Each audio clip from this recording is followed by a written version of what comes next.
2025 ခုနှစ်အတွက်အကောင်းဆုံး Fire of the Year ဆုတွေကိုစကူးသွားတဲ့ Joshua Van အားလုံးပဲမင်္ဂလာပါ Knockout Punch ကနေပြန်လည်ကြိုဆိုလိုက်ပါတယ် Flyweight တန်းရဲ့ Champion လေးဖြစ်တဲ့ကျွန်တော်တို့ရဲ့ Fighter လေး Joshua Van ကတော့2025 ခုနှစ်အတွက်အကောင်းဆုံး Fire of the Year ဆုတွေမှာ ESPN ပေးတဲ့ဆုကို UFC ကတော့သတ်မှတ်ပေးလိုက်ပါတယ်ဆိုတော့ကျွန်တော်အရှိရပြောခဲ့တဲ့ video တွေကအတိုင်းလို့ပဲ Joshua Van တို့ရဲ့တွေ့ဆိုင်ကတော့ဒီ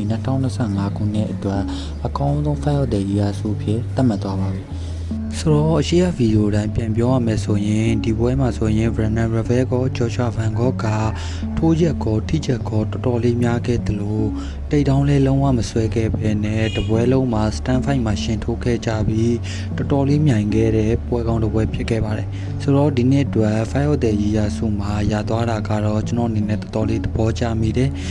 ပရိသတ်တွေအားလုံးလည်းဒီလိုပဲသဘောကျမိမယ်လို့မျှော်လင့်မိပါတယ်ဒီနှစ်2025ခုနှစ်အတွက် Joshua Van ကတော့ဆုတွေတစ်ခုပြီးတစ်ခုသိမ်းပိုက်နေတယ်လို့ Flyweight တန်းရဲ့ Champion ကပတ်ကြီးကိုလည်းသိမ်းပိုက်ထားပဲဖြစ်ပါတယ်ဆိုတော့မကြခင်မှာသူ့ရဲ့ Champion ကကွယ်ပွဲကလည်းသတင်းတွေထွက်လာပြီးဆိုတော့အားလုံးပဲစောင့်မျှော်အားပေးကြမယ်လို့ထင်ပါတယ်တို့ဒီနေ့ပြပြပေးခဲ့တဲ့အကြောင်းအရာလေးတော့ဒီလောက်ပါပဲအဆုံးထိကြည့်ရှုပေးခဲ့တဲ့သူတွေအားလုံးကျေးဇူးများကြီးတင်ပါတယ်နောက်ထပ် video တွေမှာပြန်လည်ဆုံတွေ့ကြပါမယ်